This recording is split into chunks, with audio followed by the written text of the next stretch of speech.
They say the first sound was not the thunder, not the iron hinges groaning, not even the dogs clawing at the dirt as they tried to flee. What the people on the old Hallowell plantation remembered, those who survived long enough to whisper it in old age, was the bell. A small brass bell that swung on a frayed cord in the main house.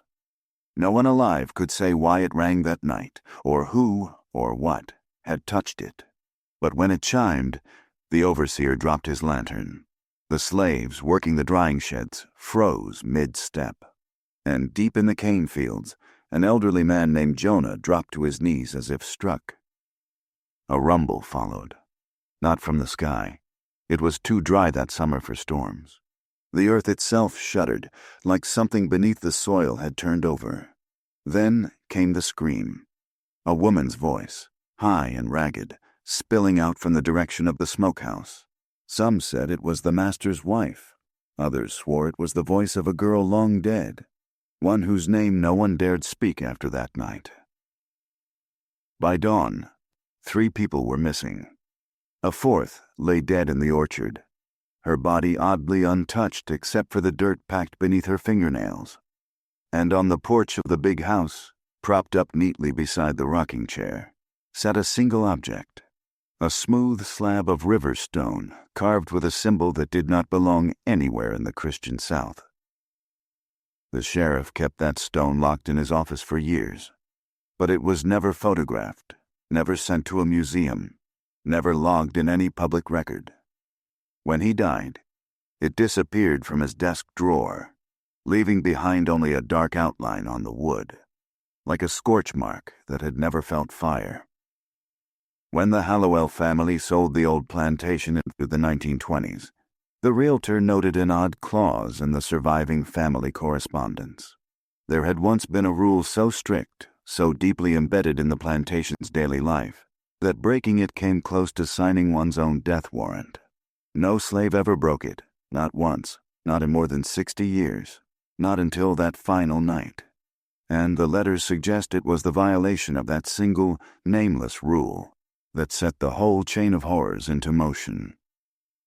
Tonight we descend into that buried chapter of early American history, a story braided from cruelty, superstition, power, and a secret that survived generations. Before we continue with the story of the Hallowell plantation and the rule no enslaved person dared to break, join our community of mystery lovers. Hit subscribe and tell us in the comments which state you're listening from. Your support helps us uncover more forgotten stories like this one. The year was 1842, and the Hallowell plantation stretched over 600 acres of tobacco, cane, and pine forest in the rural edges of southeastern Louisiana. At first glance, it resembled any other prosperous estate of the era: whitewashed main house, columns built by blood and sweat, a sweeping porch that caught the breeze from the river. But to those who lived on the land, to those who woke before dawn and worked past nightfall, the place carried an atmosphere that felt heavier than the humidity. Travelers wrote of it only in passing. A northern school teacher who journeyed through the parish that spring noted in her diary that the silence on the road near the Hallowell grounds is most unnatural. Even the cicadas seem reluctant to raise their voices. Clergymen visiting from New Orleans described the fields as quiet to the point of unease. Yet, in public, the Hallowells themselves, an old family of English descent, maintained a reputation for refinement and piety. Life in Louisiana during that period was a tapestry woven from sharp contrasts, extravagant wealth pressed directly against profound suffering. The laws of the state carved out a hierarchy with precision. Slaves were property, their lives measured in bushels, pounds, and market value. Yet within their own community, traditions, stories, and whispered beliefs formed a hidden layer of survival, one not acknowledged in any ledger. The plantation itself smelled always of drying cane, damp river soil, and smoke from the curing barns. The air carried the tang of iron around the blacksmith shed and the sweet rot of fallen fruit around the orchard. At sunrise, the soundscape filled with the rustle of clotheslines, the clatter of buckets, and the murmured chants of the older women preparing herbs for the day's discomforts. But by night, the land changed. The woods pressed in close. Crickets stalled their rhythm. Even the wind seemed to sink lower among the fields, traveling in small breaths instead of gusts. And though the enslaved workers' quarters stood in orderly rows, their windows glimmering with candlelight, there were areas of the plantation no one would walk after dark, not even with a lantern. The America of the 1840s struggled with many tensions: political battles over state sovereignty, growing abolitionist movements in the North, and a South that clung fiercely to its economic foundations. But deep in Louisiana's isolated countryside, news traveled slowly, rumors traveled faster, and superstitions traveled fastest of all. Plantations were not only economic engines, they were ecosystems of fear and control. Overseers enforced discipline with violence, masters with money enforced it with law, and the enslaved people, caught between survival and suffering, passed down knowledge through hushed conversations, knowledge of the land, of each other, and of dangers that did not always come from the men who claimed to own them. At Hallowell, that unspoken knowledge condensed into one rule, a rule not written in any diary or ledger, a rule surviving only in whispers. Something on the property must never be touched, not stepped on, not looked upon at the wrong angle, not spoken of in the wrong tone. Even the children understood. Even newcomers learned within a day. That rule had existed long before 1842. Some said it dated back to the first generation of enslaved Africans brought onto the property. Others said it came from the native tribes who lived on the land centuries before Europeans arrived. And a rare few, usually the very old, would murmur that even the French settlers who first cleared those fields had found something strange in the soil. The Hallowell main house, built in 1813, loomed over the landscape with its wide roof and two-story columns. Inside, the floors were polished cedar, the furniture imported from Charleston. Portraits of ancestors glared down from walls, their painted expressions stern and pinched. The Hallowells prided themselves on lineage, claiming roots that stretched back to English aristocracy, though tax records showed a far less glamorous beginning for the family. Still, they possessed influence. Enough influence that local sheriffs deferred to them, enough money that tragedies on their land seldom reached outside ears, and enough arrogance that when the enslaved population refused to perform certain tasks after sundown, the Hallowells simply arranged labor schedules around the rule instead of questioning it. It was easier not to ask. The enslaved community on the plantation numbered between 80 and 90 souls, families broken and pieced back together, elderly workers forced into domestic roles, and children growing up with routines carved by fear. They lived in wooden cabins with clay chimneys and scuffed floors, arranged along a dirt path that led toward the fields. The nights carried the scent of stew simmering on shared fires and the low hum of spirituals drifting across the rows. Yet, beneath that quiet, lay tension. People spoke carefully. They avoided certain expressions.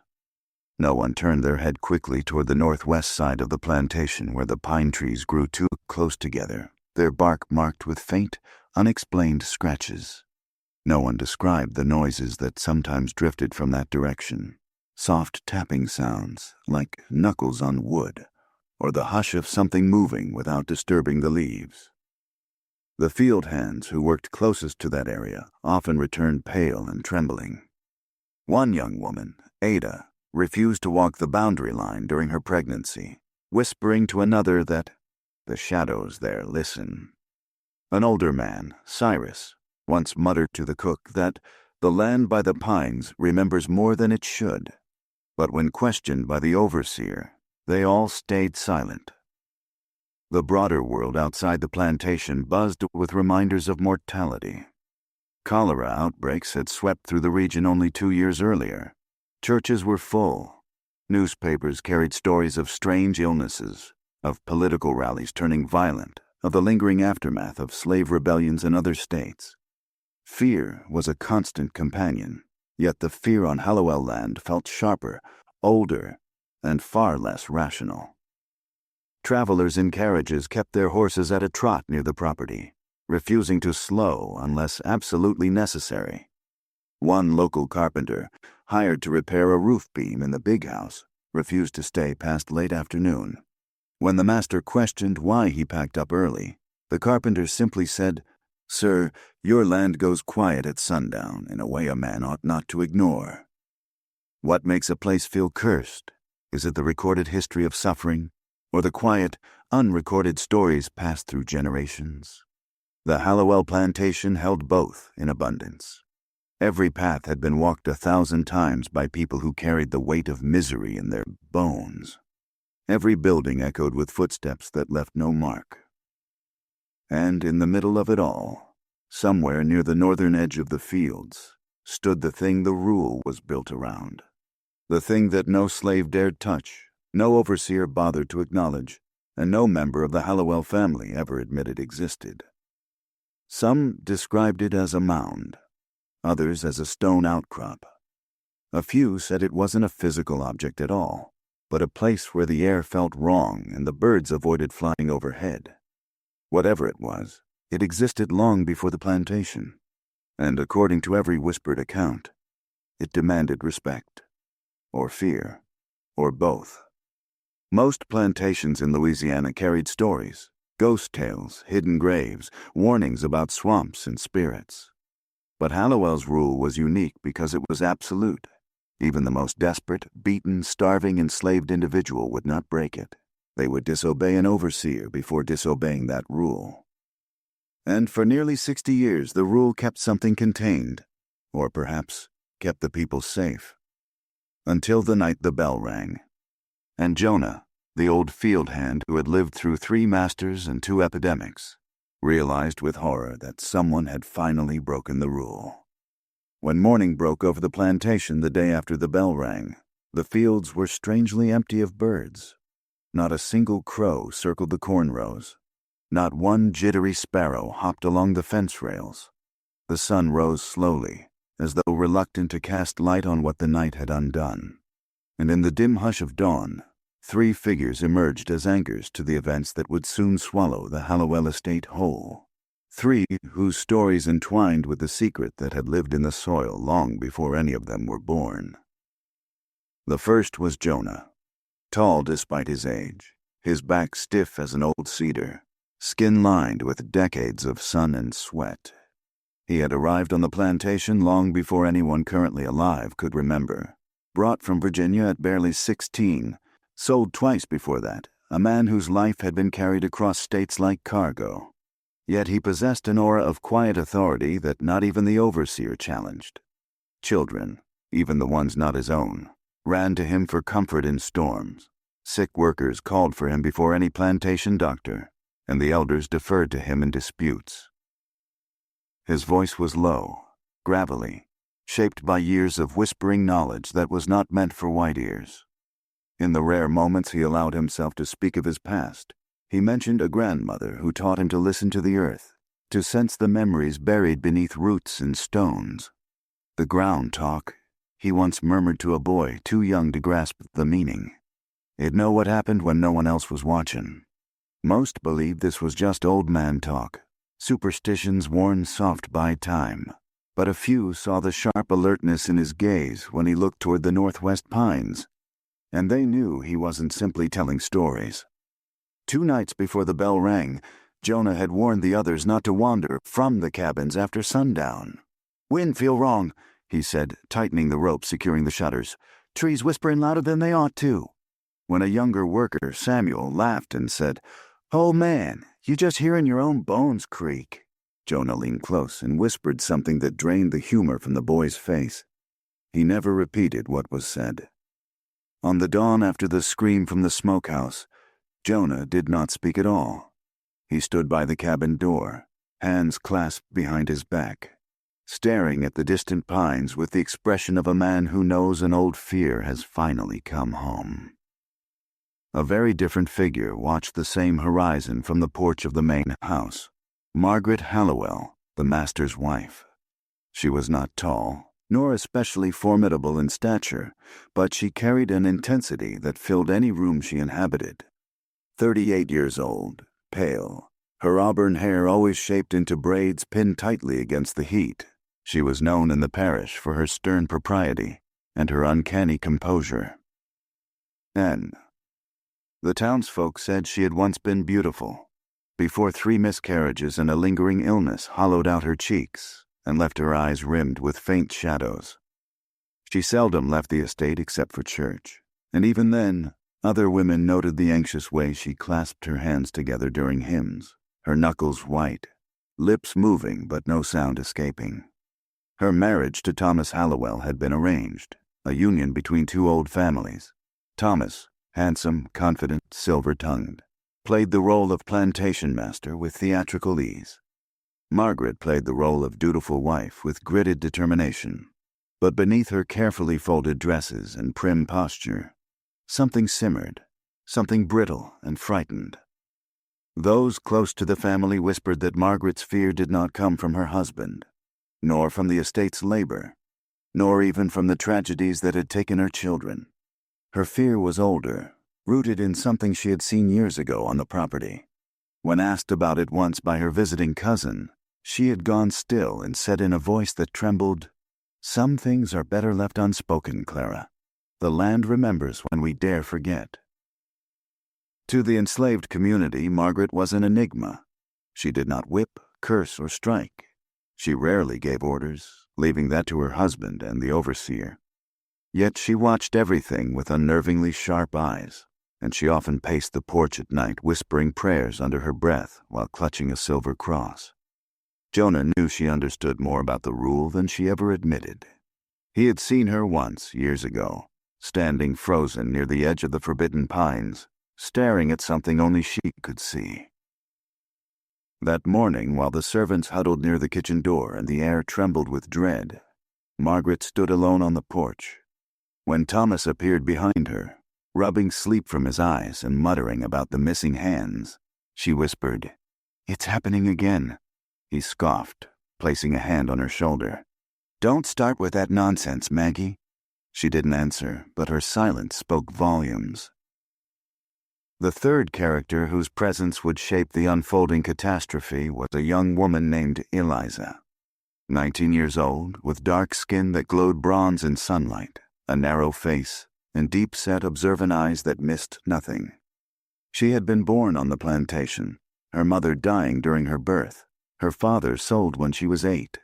Raised by several women in the cabins, she learned quickly to keep her thoughts hidden and her voice quiet. Her intelligence was something she wielded cautiously, an unspoken tool in a world where cleverness could be dangerous. But Eliza's curiosity often trespassed beyond caution. She asked questions no one else dared ask. Why did the dogs refuse to sleep on the north edge of the yard? Why did Jonah pour ash on the doorstep every solstice? Why did the overseer insist the orchard gate remain locked on moonless nights? And, most dangerously, what lay in that forbidden part of the property where shadows seemed to twist unnaturally between the pines? One evening, months before the bell rang, she approached Jonah near the wash line. "Old man," she whispered, checking the corners to ensure no overseer listened. "What's out there in the trees? Everyone's scared, but no one speak." Jonah looked at her, his expression tightening. "Best you don't ask," he said. "I already asked." He sighed. "Some questions ain't meant for young ears." She stepped closer. "I ain't young. I'm near 20. "You still breathing like a child?" he muttered. "Still thinking the world got answers that won't cost you nothing to learn?" Eliza frowned. "I can feel it, Jonah. The land, humming, like it trying to speak." Jonah stared at her for a long time before shaking his head. "Then you best pray it don't speak to you." She should have left the matter there. She should have obeyed the old rule as rigidly as the others did, but something in her felt drawn to the pines, as if the air itself invited her, and curiosity, especially curiosity born from suffering, becomes its own kind of rebellion. On the morning after the scream, Eliza hovered on the edge of the gathering crowd as the overseer barked questions. She kept her arms wrapped around herself, eyes darting from Jonah to the orchard to the path leading into the woods. Her breath came shallow and quick, though no one noticed. No one except Margaret Hallowell. Their eyes met, mistress and slave, two women bound by a fear neither of them could name aloud. Margaret looked away first. Thomas Hallowell, master of the estate, strode out with the swagger of a man convinced the world bent around his desires. Tall, broad-shouldered, clean-shaven, he carried himself with the confidence of Louisiana wealth and arrogance. Yet even he hesitated when he reached the porch steps and saw the small crowd gathered. "What in the devil's going on here?" he demanded. The overseer stepped forward quickly, his hat wrung between his hands. "Sir, 3 workers ain't shown up. We found footprints by the orchard and, well, sir, there's something odd near the north boundary." Thomas rolled his eyes. "Odd? Everything's odd before breakfast. Get the dogs, search the woods, and bring them back. They're probably hiding to avoid the day's work." Jonah's voice broke through the murmurs. "They ain't hiding, sir." Thomas turned sharply. "I didn't ask your opinion." But Jonah did not look away. "You should ask," he said quietly, "lest you want more go missing." Gasps rippled through the gathered workers. Thomas stiffened. "Are you threatening me, old man?" "No threat," Jonah murmured. "The land speaking is all." Thomas sneered, but Margaret, standing behind him, went pale. She reached out, touching his arm. "Thomas, just hear him." He yanked his arm away. "I don't entertain foolishness." Eliza watched the exchange with fascinated terror. In that moment, she understood something she had never grasped before. Margaret believed Jonah, and Jonah feared something even more than he feared Thomas. Around them, the plantation swelled with uneasy quiet. Smoke drifted from the kitchen chimney.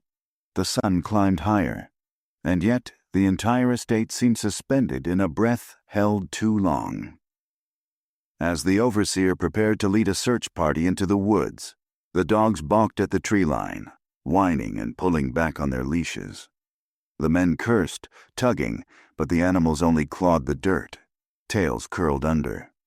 One dog turned and snapped at its handler out of sheer panic. Thomas, frustrated, strode forward. "If the damn animals won't go, we'll search without them." Jonah's voice floated on the warm air. "Best you don't." Thomas swung around. "And why not?" "'Cause something calling out there," Jonah said. "And it ain't calling for you." Eliza felt a chill ripple through her spine. Margaret stepped backward, her hand covering her mouth.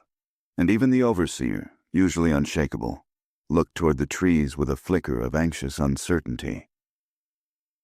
For decades the rule had held. For decades, no one had stepped where they should not. But someone had crossed that invisible line. Someone had woken something that had waited patiently beneath roots and stones. And now, with the sun rising higher and tension thick in the air, the first threads of the unraveling had begun. Long before the bell rang, before the scream from the smokehouse, or the strange stone on the porch, the plantation had already begun whispering its warnings. They were small things at first, so small that most people brushed them aside. But those who paid attention, those who felt the quiet hum beneath the soil, recognized the earliest tremors of something breaking loose. The first sign came in late spring, when the river swelled after a week of heavy rain. Water crept up the banks and pooled near the base of the wooden footbridge used by the workers to reach the lower fields. Normally, rising water brought frogs, dozens of them, hundreds in some years. Their croaking filled the nights like a discordant choir. But that season, there were none. Eliza noticed the silence while hauling baskets of washed clothes with another young woman named Ruth. She paused on the footbridge, squinting at the muddy water below. "Ruth," she whispered, "you hear that?" Ruth wiped sweat from her brow. "Hear what?" Exactly, Eliza murmured. Ain't no frogs. Not one. Ruth shrugged. Maybe they drowned in all that rain. Frogs don't drown, Eliza said softly. Not like that. Ruth shivered. Best not think on it. But Eliza did think on it, for days. The river's hush unsettled her. At night, when she lay in her narrow cot between two sleeping children, she listened for even a single croak, a single chirp. Nothing. Only the soft rustling of reeds bending under a breeze she could not feel. The second sign came from the orchard, that strange patch of land that everyone avoided instinctively. The trees there grew thick, their branches twisted in ways that made them look like hands reaching skyward. Each season, when the fruit ripened, the overseer ordered the harvest, but everyone moved quickly, unwilling to linger. It was mid-afternoon when a young boy named Caleb rushed back from fetching water, his face pale beneath a sheen of sweat. Miss Ada, he panted to one of the older women. There's something wrong with the apples. Ada frowned. What you mean wrong? They opening up. Ada blinked. Apples don't open, child. Caleb shook his head firmly. These ones do, like a mouth. He cupped his hands in a trembling gesture.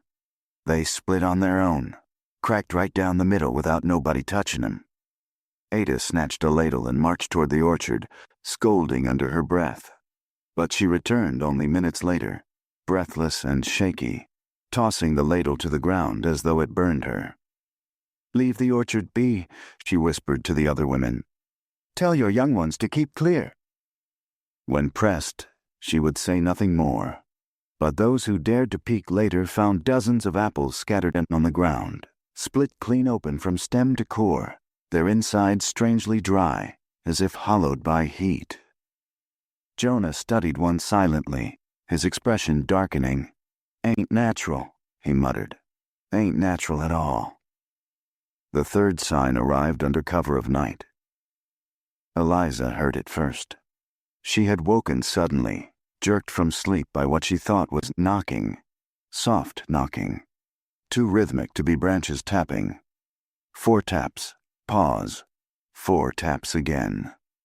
She sat up in her cot, heart pounding. The other bodies in the cabin slept on. Even the babies did not stir. The air felt unusually cold for early summer. Holding her breath, she waited. The tapping came again. But it was not coming from the cabin door. It was coming from outside, far off, carried on the wind from the direction of the northwest pines. Eliza rose and crept to the tiny window, pressing her cheek to the frame. Moonlight spilled faintly across the fields, but the tree line loomed in silhouette. Nothing moved. No lantern, no human shape. Only the tall, dark pines pressed together like a congregation listening to an unseen preacher. The tapping stopped, but something replaced it, something worse. A low hum. It pulsed once, deep as a throat clearing, then again, slightly louder. It had no clear source, no direction. It vibrated through the soil and into the wooden boards beneath her feet, a resonance so faint she wondered whether she had imagined it. But she knew she had not imagined Jonah sitting upright in his cabin across the path, his silhouette visible through the open window. He was awake, listening, and afraid. The next morning, when she approached him with a water pail in hand, she murmured, "You heard it too." Jonah wiped sweat from his brow without looking at her. "Don't say nothing about it." "But Jonah." He turned sharply. "Child, listen to me. Some sounds ain't meant for speaking. You give 'em breath, they follow your voice." Eliza stepped back, startled by the urgency in his tone. The fourth sign came from the dogs. Hallowell kept 6 large hounds for hunting and patrol. They were vicious animals, trained to track runaway workers and guard the estate. Everyone feared them.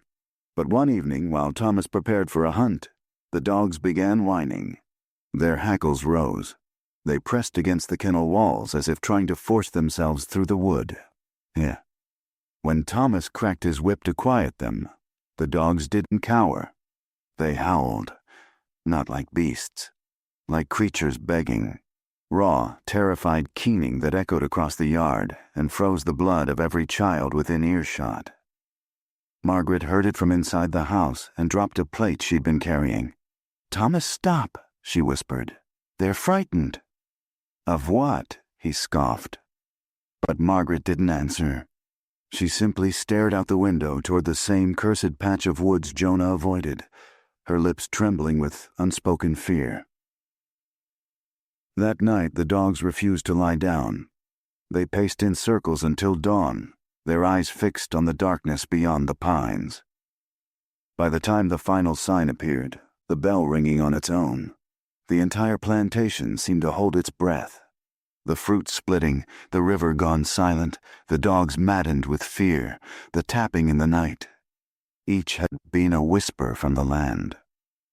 But the bell was not a whisper. It was a warning. And someone had ignored all the ones that came before it. Fear travels differently in an isolated place. It does not sprint. It seeps, slow and heavy, like groundwater rising beneath the floorboards. After the bell rang and the scream split the night, the Hallowell plantation shifted in a way that every living soul felt but no one could name. Morning came hot and windless. The air carried the distant buzz of insects, not near the fields, but far off, closer to the road. A strange absence of sound hung over the land. Even the leaves seemed reluctant to move. The overseer, Mr. Cutter, strode into the yard with a cupped hand shielding his eyes from the sunlight. He was a thick, brutish man with a face perpetually red from drink and temper. When he barked orders, his voice cracked like a whip, even without one in his hand. "All right, listen up," he shouted. "We going into the orchard and woods again. Spread out. Keep your eyes open for prints, torn cloth, blood, anything." The workers glanced at Jonah, waiting for any sign of guidance. Jonah did not give it. He sat on a step near the cabin rows, breathing slowly, staring at the ground as if reading scripture in the dirt. Eliza stood with the others, hands trembling at her sides. The memory of the night's humming still vibrated faintly in her chest. She did not want to go near the pines, near that place where the rule bound them all. But Thomas himself marched into the yard, flanked by 2 hired hands from the neighboring parish, and the expectation of obedience fell like a shadow over everyone. "Move," he commanded. "We won't have runaways on my land." He said it loudly, for the sake of authority, and yet there was a flicker, a tiny stain of doubt in his voice. Margaret watched from the porch, one hand curled around the wooden railing, the other gripping a folded handkerchief.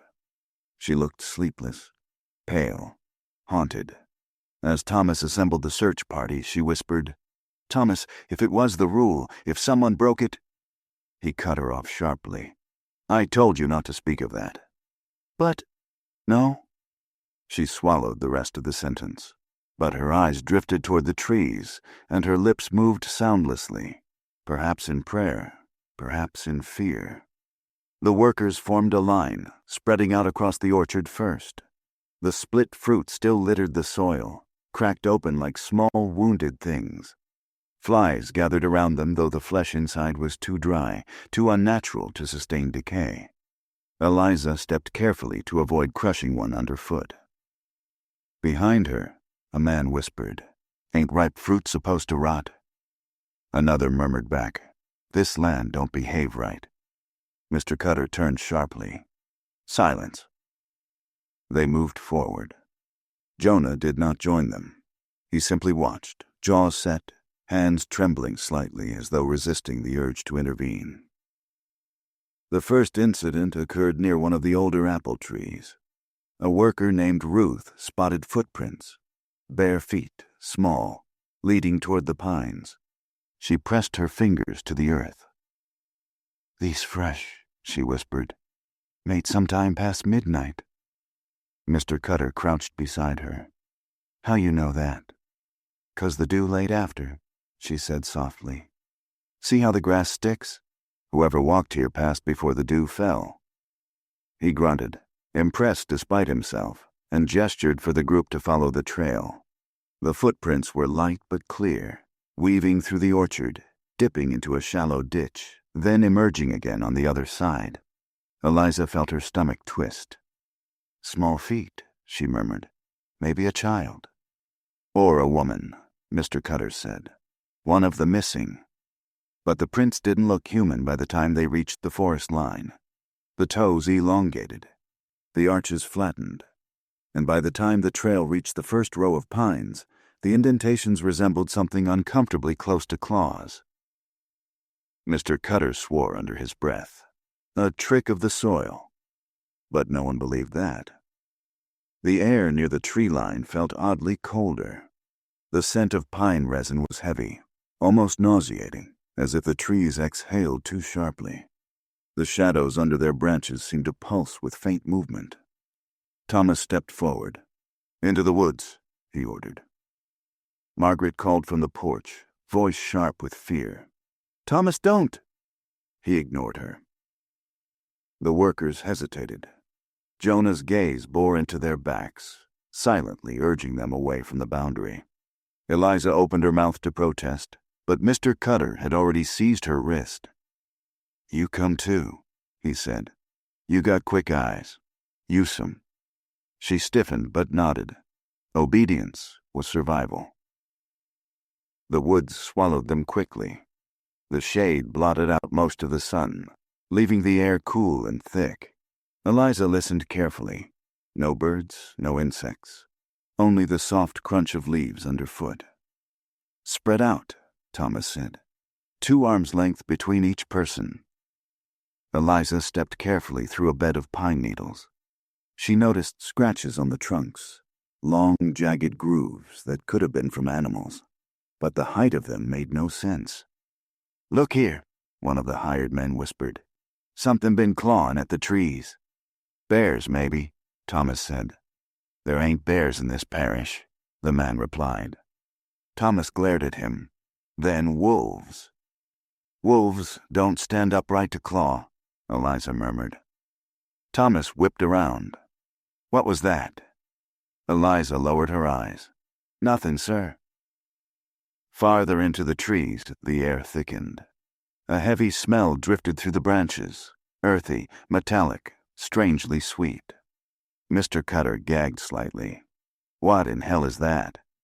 They followed the scent until it led them to a clearing near an old fallen log. The ground beneath it was disturbed. Clumps of earth pushed aside, leaves scattered. Something had been dug up. The soil gaped open in a shallow pit, revealing old wooden fragments, rot-soft boards, the remnants of something long buried. "A coffin," one of the men whispered. Thomas stiffened. "No one's buried here. Our family plot is behind the house." Mr. Cutter crouched and lifted a shard of the wood.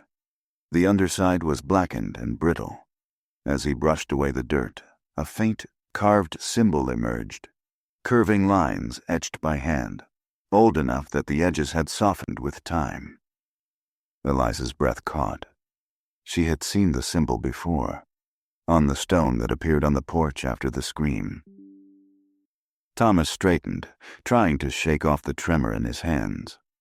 "Some old Indian burial," he muttered. "Nothing of concern." But deep down, he knew better.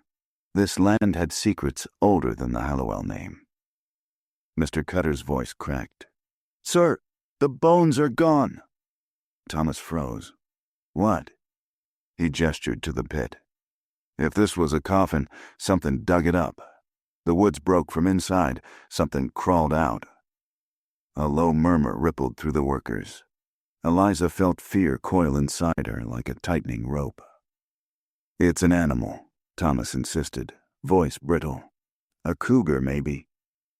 Jonah's voice echoed faintly from the edge of the clearing. "Cougars don't carve symbols on wood." Everyone spun.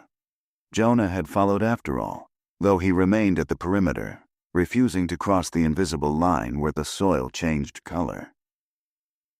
Thomas's face flushed with anger.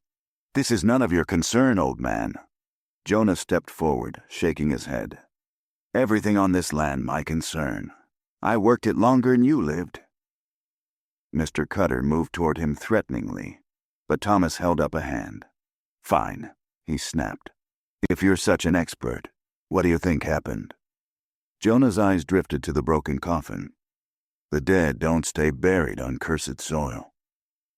Cold silence followed those words. One of the hired men crossed himself. Another whispered, "Lord have mercy." Thomas huffed, visibly rattled. Superstitious nonsense. But even he avoided looking directly at the pit. The group moved deeper into the woods, nerves stretched taut. Every snapped twig made someone flinch. Every shifting shadow drew an anxious glance. After nearly an hour of searching, they found the first missing person. Or what was left of her. Ruth was face down near the base of a leaning pine, her body curled into a tight, unnatural shape. Her arms were tucked under her chest, legs bent sharply, like she had folded herself into a prayer position before death. Dirt was packed under her fingernails, up her sleeves, even into her hair. Her skin bore no wounds, no blood, only a strange grayish tint, as though the life had been drained from within. Eliza knelt beside her, trying to steady her breath. "She look empty," she whispered. Mr. Cutter nodded uneasily, like she starved in minutes. Thomas knelt, lifting Ruth's wrist. "No marks," he said. "No struggle." Jonah closed his eyes. She saw something she wasn't meant to see. Thomas ignored him. "Move her," he ordered. But as the workers reached down, a sudden gust of wind swept through the clearing, cold and sharp.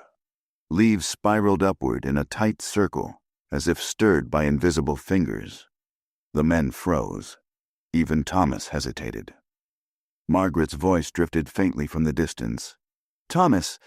They turned to see her standing at the edge of the woods, skirts trembling around her ankles. She shouldn't have left the house.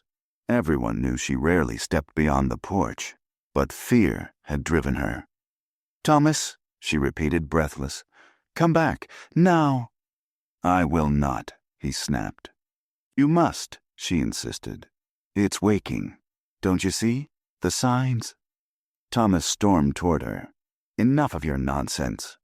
She backed away from his anger, but did not withdraw her warning. "You can lie to yourself," she said, "but not to the land." Her voice carried with eerie calm. The workers shivered. "Take her inside," Thomas ordered Mr. Cutter. But Margaret shook her head.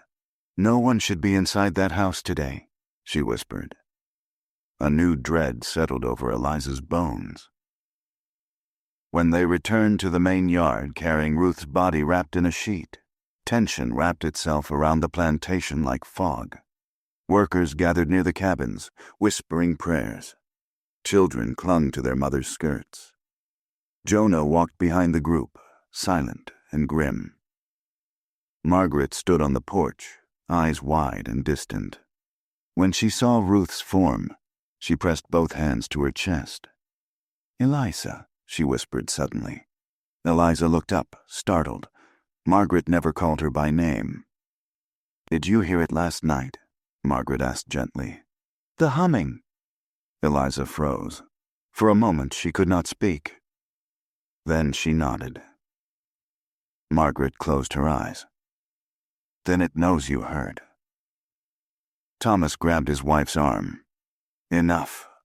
But Margaret did not flinch. She looked at Jonah instead. "Tell him," she said quietly. "Tell him what the old family's warned."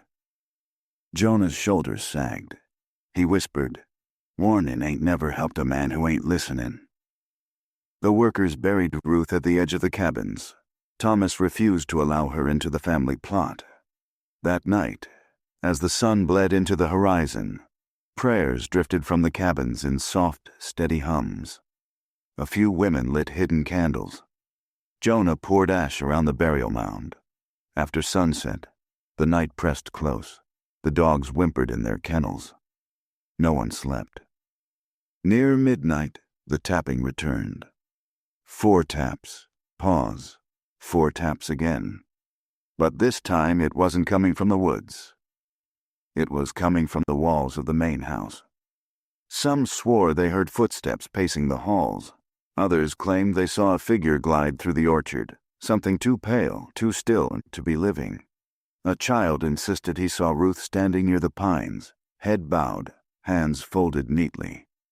By morning, another worker was missing. Fear no longer seeped, it surged. And by midday, the whispers spread in a fevered current. Someone had broken the rule. Someone had stepped where no one should step. And now the dead were stirring. What do you think guilty souls cursed by God, or victims of madness? Tell us below. Your theories matter here. By the 3rd morning, the light no longer comforted anyone on the Hallowell plantation. Dawn had become a thin, brittle thing, something that arrived because nature demanded it, not because the land welcomed it. The workers no longer gathered at the yard bell. They clustered in hushed groups near the cabins, eyes fixed on the woods. Mothers clutched children close, murmuring prayers under their breath. The dogs, once fierce and ready to kill, now lay trembling in their kennels, refusing to eat. Inside the main house, Margaret Hallowell paced the length of the parlor, her bare feet whispering over the cedar floorboards. She had not eaten. Her hair hung loose, unusual for her normally rigid composure. Thomas watched her from the doorway, weary and irritated. "You're frightening the servants," he snapped. Margaret turned to him with hollow eyes. "Frightening them? Thomas, have you looked outside? Do you hear the quiet in this house? Something is moving. The rule was broken. Whatever was bound is—" He stepped forward sharply. "Stop speaking in riddles." "No," she said, voice firm despite its tremor. "You will listen. For once in your life, you will listen." He blinked, stunned by her boldness. She pointed toward the north window. "You know why your father refused to build anything near those pines. You know why every man before him left that land untouched. You know what the old papers said." Thomas stiffened. "Those were legends." Margaret's voice dropped. "Then why did you keep the stone in your desk drawer?" He froze. For years he had kept a small object hidden, one he found as a boy buried near the base of a lightning-struck pine. A stone smooth as water-worn bone, carved with a symbol identical to the one they found on the porch after the scream. He never spoke of it, not to his siblings, not to Margaret. It had unnerved him in ways he never admitted aloud. She stepped closer. "Your father told me, before he died. He said the land was taken.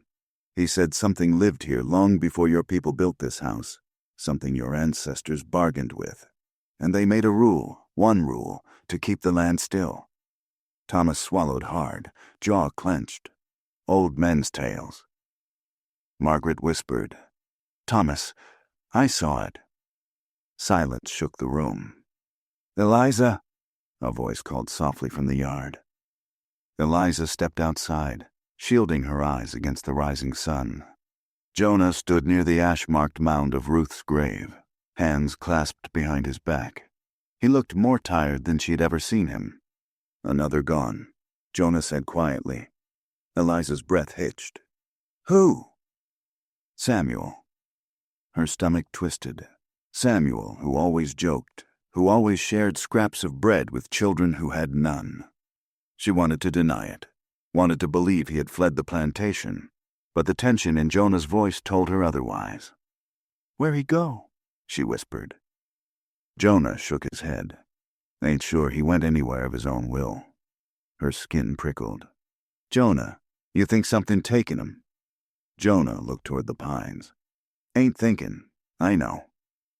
He reached into the deep pocket of his worn trousers and pulled out a small bundle wrapped in cloth. He placed it in her hands. "Keep it with you," he said. Eliza unfolded the cloth carefully.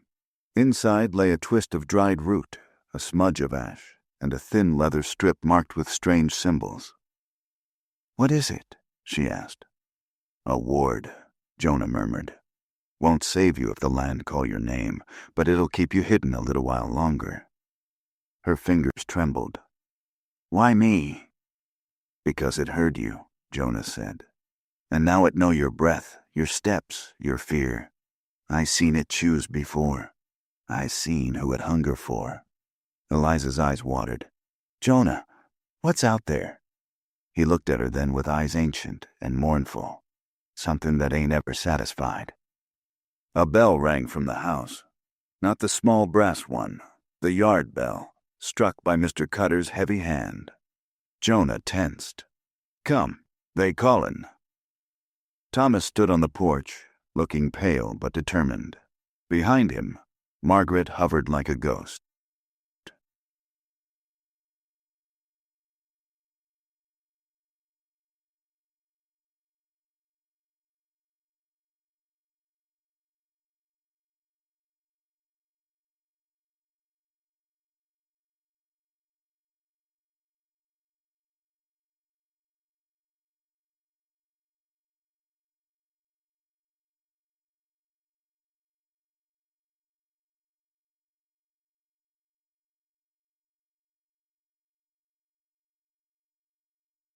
We're searching again, Thomas said. The boy's missing. We'll find him before sundown.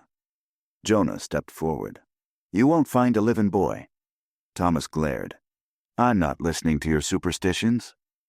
Superstition, Jonah said. Then tell me why the land colder than before. Tell me why the trees scratch at night. Tell me why your dog's too scared to cry. Thomas's jaw trembled. Enough. But Margaret whispered, Listen to him. Thomas ignored her, turning to the group. Gather torches. We search together. Eliza clenched the ward Jonah gave her and followed the crowd reluctantly. The woods felt heavier today, like the trees leaned inward, listening. The air hung thick, cold, despite the heat. The search party stepped with caution, every sound magnified. They reached the clearing where Ruth had been found. The pit where the coffin once lay stood deeper now, freshly disturbed, edges collapsed inward. Something dug again, one of the workers whispered. Thomas swore under his breath. An animal. Jonah knelt beside the soil. No animal dig like this. This from inside. Mr. Cutter kicked the dirt nervously. Maybe it's a root collapse. Jonah shook his head. Roots don't break symbols. Eliza felt her heart thud painfully. The symbol carved into the wood fragments now appeared freshly etched, the lines clearer than yesterday. They sharpening, Jonah whispered. Who? Eliza asked. He looked up at her. The ones beneath us. A rustling sound broke the uneasy silence, soft, gentle, like footsteps dragging through leaves. The group went still. Samuel? Margaret whispered hopefully. Thomas raised a torch, the flame flickering. Come out, he ordered. Show yourself. The rustling stopped, then resumed. Closer. A figure emerged between the trees, small, bent, moving with a jerky, unnatural gait. The workers gasped, stepping back. Thomas lifted the torch higher. It was Samuel, but not Samuel. His eyes were open yet vacant, reflecting light like a mirror. His skin bore the same gray tint as Ruth's. Dirt stained his knees, elbows, and lips, as though he had crawled through soil. His arms hung limp. When he opened his mouth, no sound came out, only a faint exhale of dust. Margaret whispered, Dear God? Thomas stumbled backward, torch trembling. Boy, what happened to you? But Samuel didn't respond. Instead, he lifted one hand slowly, pointing toward the deeper woods. Jonah drew in a harsh breath. He leadin' us. Mr. Cutter pulled out his pistol. Step back, boy. Step back right now. Samuel's mouth twitched at the corners. Almost a smile, but wrong. Deeply wrong. Eliza's throat tightened. Jonah, he ain't alive. No, Jonah said. But he ain't dead neither. Thomas stepped forward. Samuel, speak. Samuel's head jerked suddenly, eyes widening as if something pulled invisible strings through its skull. A sound slipped from his throat, low, shaky, almost a word. Follow. Thomas froze. What did he say? But everyone heard it. Follow. Then Samuel turned and began walking deeper into the pines. Alone, silent, certain. Thomas hesitated, torn between fear and pride. We go after him. Margaret grabbed his sleeve. Thomas, no, you follow him, you give yourself. He shoved her hand away. I will not be commanded by fear. Jonah stepped forward. Sir, you follow him, you won't come back. Thomas clenched his jaw. Move aside. Jonah did not. I seen men go following before, seen what happened after. You ain't going. Thomas raised his pistol. I said move. The group gasped. For the first time, Jonah stepped back, not from the gun, but from sorrow. Then your fate set. Thomas pushed past him and followed Samuel. Mr. Cutter, torn between duty and terror, followed. Some of the hired men trailed behind, trembling. Eliza remained frozen. Her legs refused to obey. Jonah grabbed her arm. Stay here. Eliza shook her head. But, stay, he repeated. Samuel led the men down a narrow path that seemed to deepen unnaturally. The trees arched overhead, branches curling like skeletal fingers. The temperature dropped with every step. The scent of soil grew stronger, rot and old breath. They reached a hollow near a cluster of leaning stones half covered in moss. The ground dipped into a shallow depression, the earth unnaturally smooth. Thomas raised the torch. The flame bent sideways, as though drawn toward an unseen pull. Mr. Cutter stepped back. What in hell? A soft tapping began. 4 taps. Pause. 4 taps again. From beneath the ground. The men froze. Thomas's face drained of color. What is that? Jonah's distant voice echoed faintly. Don't listen. But they couldn't help it. The tapping continued, rhythmic, patient. Eliza heard something else too, a low hum rising from the soil. The same hum she heard the night before. This time louder, closer. Margaret screamed from the yard, loud enough for the woods to carry her voice. Thomas, come back! He didn't. Samuel stopped moving. He turned toward Thomas, eyes blank, lips parting. A whisper crawled out. They waking.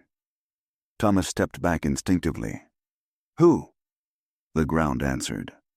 A deep groan, not from any throat, but from the earth itself. A crack split the hollow. Dirt shifted. Something pressed upward, pushing from beneath, stretching the soil like cloth. The men shouted, stumbling back. Mr. Cutter fired his pistol blindly. The shot disappeared into the shadows. The ground ruptured.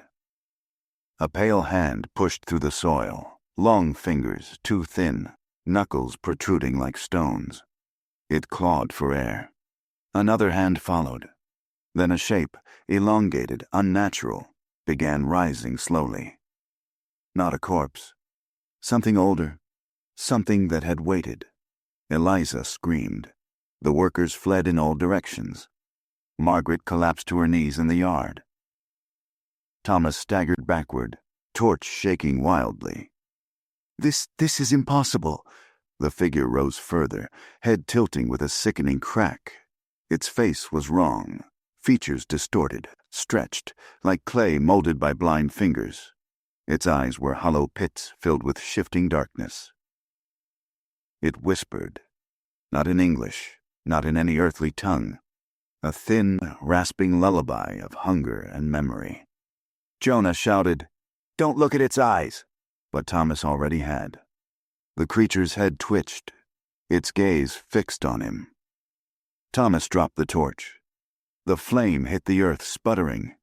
The creature lunged. The woods erupted with screams.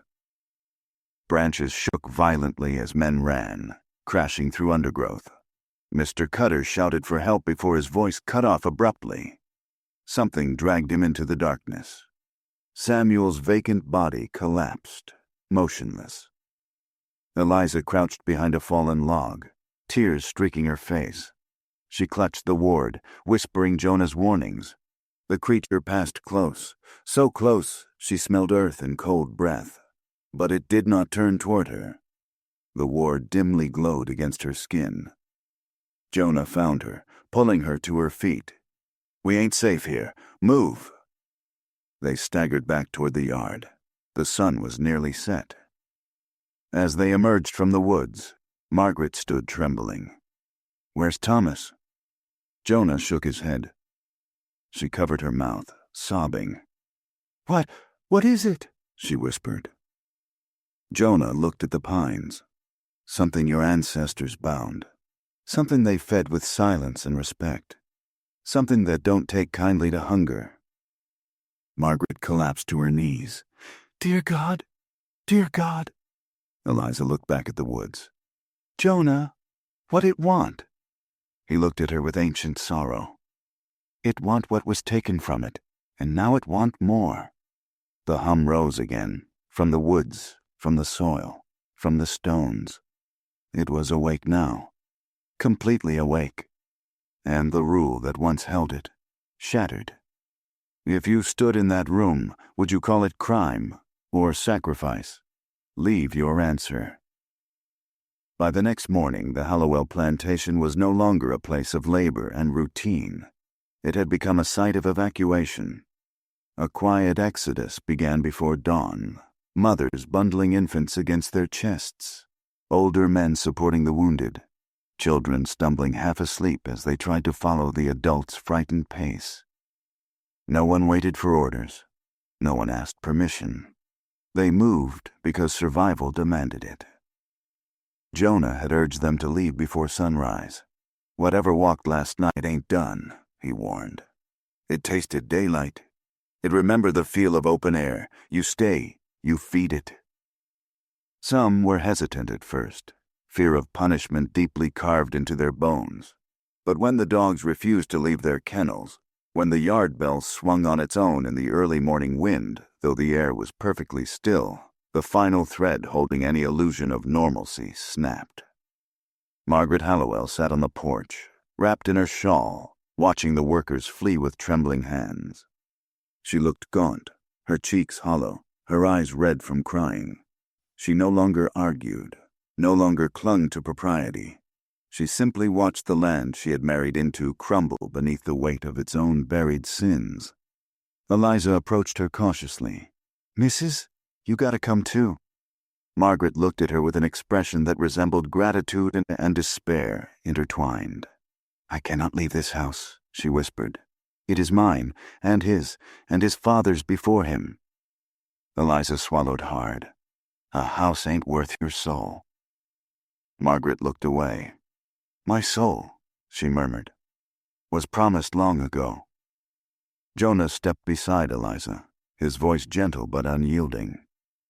"Miss Margaret, the debt your family carried done come due. Stayin' won't pay it off." Margaret shook her head slowly. "It isn't debt, it's inheritance." Behind them, the woods seemed to breathe, branches swaying though there was no breeze. Jonah grabbed Eliza's arm. "Girl, we goin', now." "But Miss Margaret—" "She made her choice," Jonah said. Margaret stood motionless as they left, her white dress brushing lightly against the railing, her lips mouthing silent prayers that no longer held any power here. The last Eliza saw of her was a small, lonely figure framed against the vast, rotting legacy of the house. The county sheriff arrived 3 days later, summoned by frantic riders from the nearest parish who had encountered fleeing workers along the road. Sheriff Lucas Dandridge was a stern, middle-aged man, known for his dismissive attitude toward plantation troubles unless they involved money or reputation, but even he paused when he saw the state of the land. The dogs lay dead in their kennels. No wounds, no blood, just lifeless bodies frozen in twisted positions, their mouths packed with soil as though they had tried to suffocate themselves rather than face whatever stalked the woods. The orchard trees had wilted suddenly, their leaves blackened and curling, and the main house carried a silence so profound it felt like stepping inside a church moments before a funeral. The sheriff found Margaret in the front parlor, seated in her late husband's chair. Her eyes were wide open, staring at something no living person could see. Her hands were folded neatly on her lap, and beneath her fingernails dirt had been carefully packed, as if placed there by another's hand. The sheriff stepped back, crossing himself. "Lord in heaven." The coroner from New Orleans, sent weeks later, listed the death as hysterical complications of the heart. The officials accepted it. Louisiana was a land of heat, illness, and superstition. Strange deaths happened. Plantation families preferred quiet explanations over sensational ones. But the sheriff could not forget the other things. The deep furrows in the soil behind the house. The half-collapsed pit in the woods. The stone on the porch, gone now, but a dark imprint left behind, as though scorched by a heat that had never existed. He questioned the surviving workers, but none would speak. They only said, "We left when the land told us to leave." The newspapers reported a tragic series of disappearances and a possible slave uprising interrupted by calamity. No mention of symbols carved in rotting wood. No mention of bodies drained of life, of gray-skinned figures walking without breath, of hands rising from beneath the earth. People in the parish shared their own version. They whispered of a curse, of the rule, of the old stories the French settlers once passed down about a thing that lived under the soil, a thing that demanded boundaries. Some said the Hallowells disturbed ancient burial grounds. Others insisted the family practiced strange rites to keep misfortune at bay. But no one ever came close to the truth. The abandoned plantation grew wild within a season. The fields cracked. The barns collapsed. Vines crawled over the windows like grasping fingers. No birds returned. No animals nested. Even trespassers, reckless young men daring each other for sport, did not stay long. Those who approached the pines reported the same thing. The ground hummed beneath their feet. Softly. Hungrily. By the following year, the county deeded the land to the state under a vague claim of decay and abandonment. No buyer stepped forward. No church blessed it. No surveyor bothered to mark it. It remains there still, 600 acres of forgotten soil, swallowed by forest, guarded by silence. Those who descend from the workers who escaped never speak of what their ancestors saw. Their families moved north, west, anywhere but Louisiana. They worked mills, rail lines, ship docks, new lives built far from the memory of the rule that once protected them. Jonah did not live long after the escape. Some said the land had taken too much from him. Others claimed he finally laid down the burden he carried for decades. He died quietly, sitting upright beneath a pecan tree in a farmer's yard, a thin smile softening his worn face. The farmer who found him noted something strange. Jonah's feet were covered in dust, even though he had not walked anywhere that day. And tucked in the pocket of his shirt was a single river stone, smooth, cool, carved with a symbol no one recognized. As for Eliza, she spoke of the plantation only once, to the daughter she bore years later in Pennsylvania. Her voice trembled when she said, "Never follow what calls from the ground, and never break the rule of a place you don't understand." Her daughter asked, "Mama, what rule?" But Eliza did not answer. The Hallowell plantation would fade from official memory, but the parish locals still know. They still warn travelers who wander too far north. Stay out of the old pines. Do not touch what lies beneath the soil. And if you hear tapping, 4 taps, then 4 again run. Some stories do not end cleanly. They sink into the ground, settle into roots, and wait for new ears brave or foolish enough to hear them again. The Hallowell plantation is one of those stories.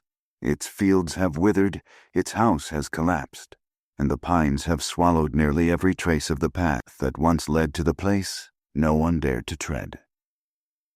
But the rule endures. And perhaps that is the truest measure of a haunting. Not the whispers in the night, not the footsteps in abandoned halls, but the silence that follows. A silence so complete that generations refuse to speak a name because they fear the land might still be listening. So now the question falls to you. What do you believe happened on that Louisiana soil? Was this truth finally unearthed, or a tale buried to shield the powerful from the judgment? Write your theory in the comments. And if you want us to keep exploring America's darkest histories, like this video and subscribe for next week's investigation.